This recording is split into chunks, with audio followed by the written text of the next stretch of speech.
nous avons rencontré quelques difficultés qui sont importantes à nos yeux et nous pensons que ces difficultés doivent être levées avant que nous puissions finaliser le processus. Nous avons fait comprendre que à ce stade, en tant que gouvernement de la République démocratique du Congo, nous tenons à capitaliser les conclusions auxquelles nous sommes arrivés et qui peuvent permettre à consolider la paix dans notre pays, parce que la grande préoccupation du chef de l'État et du gouvernement, c'est de ramener la paix dans notre pays, c'est de consolider la paix, c'est de créer les conditions de l'amélioration des conditions de vie des populations, et que pour cela, s'il y a des efforts à faire, nous le ferons, mais nous devons en toutes circonstances sauvegarder la crédibilité des institutions de la République démocratique du Congo.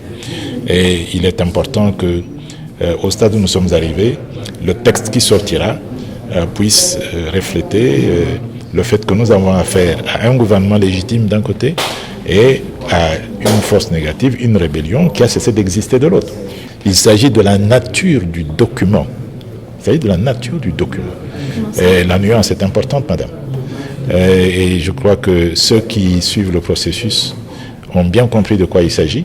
En tout cas, je peux dire sans crainte d'être contredit que l'ensemble des envoyés spéciaux qui sont ici ont bien compris la préoccupation du gouvernement congolais et se sont entremis pour essayer de faire en sorte que la position en face bouge, malheureusement sans résultat. Et c'est pour cela que nous n'avons pas pu conclure. Avec tout ce que nous avons à faire dans notre pays, avec l'agenda politique que nous avons, pensez-vous que si le gouvernement congolais ne tenait pas à ce que nous puissions faire aboutir ce processus convenablement, il détacherait le ministre des Affaires étrangères ainsi que tous les autres hauts cadres qui sont ici.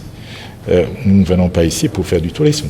Et nous ne pouvons pas nous permettre non plus d'immobiliser pendant des heures tous ces envoyés spéciaux.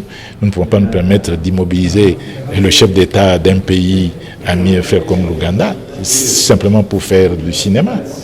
Et je crois que vous vous souvenez très bien de tout ce que le gouvernement de la République démocratique du Congo a consenti comme effort depuis le début de ce processus. Nous en sommes pratiquement au 11e mois que nous sommes dans ce processus.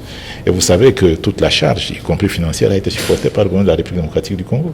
Ce n'est certainement pas pour amuser la galerie, madame. Nous ne sommes pas intéressés simplement par un accord. Nous voulons un accord qui puisse se mettre en œuvre, qui puisse s'appliquer, qui puisse aider à consolider la paix.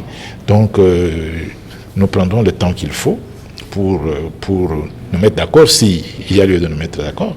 Mais comme j'ai dit, je répète, il faut être à deux pour danser le tango. Je pense qu'à ce stade, ce qui est clair, c'est que peut-être que l'autre partie n'est pas si intéressé que ça à ce qu'il y ait un texte, il y ait une conclusion à ce qui s'est passé ici. Mais écoutez, ceux qui ont la responsabilité du Congo, c'est nous qui gouvernons le Congo. Ceux qui se préoccupent des populations congolaises, c'est nous qui gouvernons le Congo. Nous sommes prêts à faire l'effort pour que la paix revenue dans notre pays soit solide, parce que nous avons des comptes à rendre, ce que les autres n'ont pas nécessairement.